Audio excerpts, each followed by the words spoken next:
Hello, what's going on everyone out there on YouTube? It's me, the Crazy QNG, Crazy Cabano, and I'm back with a video response for Asian Sleepy Christmas contest. So the first thing I want to do for this video is to say congratulations to Asian Sleepy. He just got a new job promotion at his new job. He's now a manager, so thumbs up for that, man, and can't wait to see some of your future videos. I know you haven't been on action for a while. I know you've been busy, but hope everything's doing good with you and the family, and good to hear your mom's doing better, definitely. And yeah, so I'm going to be answering his question for the Christmas contest, and basically he asks, how have your gaming habits changed throughout throughout your time of collecting video games from the time you started until now? So I'm going to be discussing that in this video, and I'm going to be basically separating it to three things that I've really changed when it comes to video game collecting, and talk a little bit about it. So hope you guys enjoy, and let's go ahead and start with the video. So the first thing I've changed with my gaming habit, when I first started, I used to collect everything I can get my hands on. I would pick it up and I would collect for it. Like, for example, I would go anywhere from Atari to PlayStation 3, and anything I could find out in the wild or in the game stores, I would find it and I would collect for it. But now, due to having to sell a little bit of my collection over a year ago to help pay for my car registration, I kind of decided, well, it's nice to have a big collection, no doubt. Having like a nice wall of games, who wouldn't want that for any collector? But for me at least, I was trying to do that, trying to build this massive collection, and not only did I kind of find myself like running out of space, which is a big problem, and also not really playing a lot of the systems I was collecting for. I mean, I would pick up the games, no problem, but I wasn't really enjoying the system, or I didn't really like the games for it. So I ultimately, until now, sold off almost half my collection. But then again, almost half the collection was games and systems that I wasn't really enjoying, or I wasn't really, playing that much, or it was just really hard finding the games for it. With that being said, I've gotten rid of a lot of systems. For example, all the Atari systems I had, 2600, 5200, 7800, and television, Sega CD, Sega 32X, 3DO. I've gotten rid of all that. I'm getting rid of my Game Gear collection. I got rid of my, not R-Zone, but a Gamecom collection. I've gotten rid of all that stuff. Basically, I wasn't really enjoying those games, or I wasn't really playing them that much, so it was just kind of just sitting there, which, a lot of my collection does, but I'm just like, why am I collecting for this system? I mean, I had fun with it at the beginning, but now I'm just like, you know what, I need to move on, I need the space, and I want to use that money to get games that I'm actually going to invest in, and I'm really going to enjoy.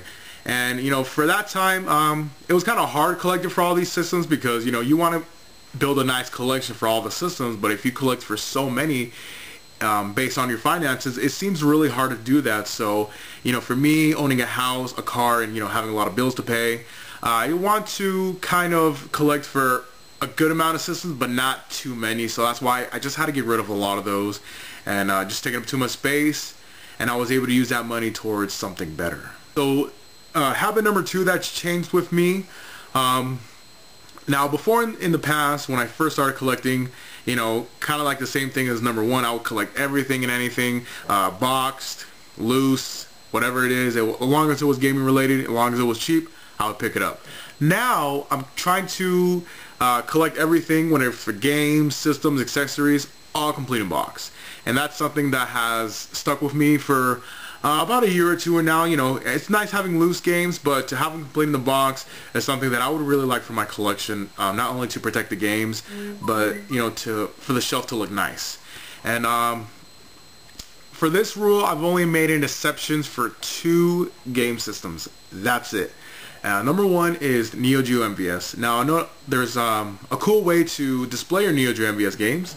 As you can see right here, when you buy the MVS games loose, they come in these nice little, or nice, not little, these nice big, generic looking cartridges right here. But when you bought these complete in box, they came like this. And this is the MVS kit, which basically what it looks like when you bought a complete in box MVS game. Has a whole bunch of stuff in it, like mini marquee, settings, like stickers and like posters, stuff like that, because of all that stuff right there. And collecting for MVS full kits can be very expensive. So I decided to just keep it loose and buy these cases, you know, where they're like $8 a piece. Inserts are like $3. So I decided to go with that, and the other system I decided to just stick with loose just because it looks so awesome are Famicom games.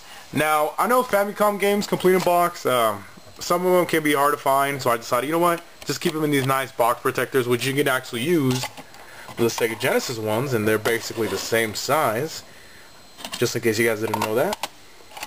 You can basically use these, and those work just fine.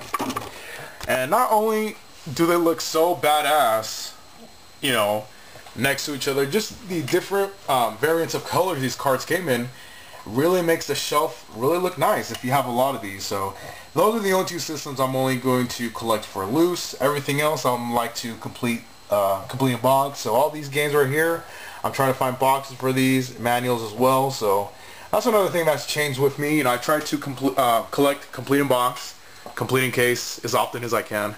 Alright guys, so habit number 3 was something that I was really bad with in the beginning, but now I've been trying to work on, and I've been doing really good at it, is whenever you find doubles out in the wild or, you know, in a game store for really cheap, and even though you already have the game, if it's cheap enough, you go ahead and buy it. And I know this is pretty easy with a lot of people, but for me, back in the day when I first started collecting, this was something that I never did.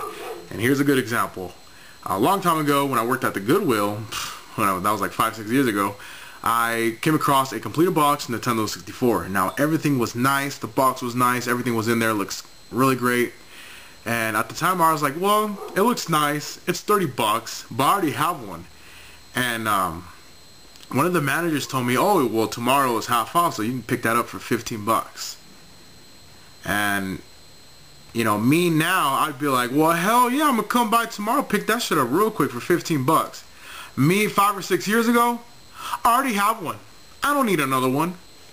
Are you stupid or crazy, Cabano? Like, what the hell?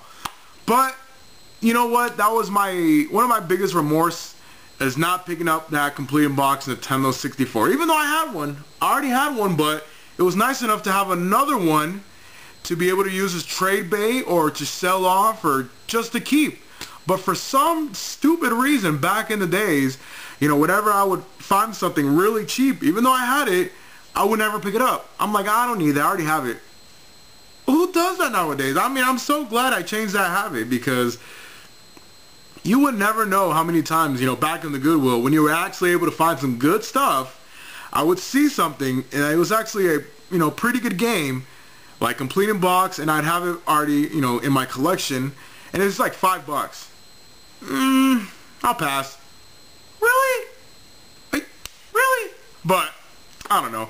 Nowadays, since it's hard to come across stuff like that, I don't never do anymore. Like, for example, if I find something, you know, for example, like, let's say like a Nintendo 64 game, Banjo-Tooie. I see one complete in box at the Goodwill for like $10. I already have it in my collection. You bet your ass I'm going to pick it up. And I'm either going to do one of two things with it. Sell it to a friend or trade it. I'll try to sell it for a good price, or I'll probably trade it away for something that I need. And I'm glad it's a habit that I got rid of and I put way in the past, because this is a habit I do not need to keep with me. And I know some of you guys may be like, you're stupid. Yeah, I was stupid 5-6 years ago, but now I learned my mistakes, and you know what? I finally learned to be able to, you know, find that trade bait stuff to either trade it in or, you know, stuff like that. So I'm glad I got rid of that a long time ago, and that was kind of like an embarrassing one to share with you guys, but you know, it's a gaming habit that I did change, so I figured it was appropriate for the video. So yeah, there you have it. Those were my 3 gaming habits that I've changed throughout the time I've been collecting video games. So I hope you guys enjoyed, and Asian Sleepy, congrats on the promotion once again. Check out Asian Sleepy. Awesome guy, but then again, I'm pretty sure a lot of you guys have already checked him out already.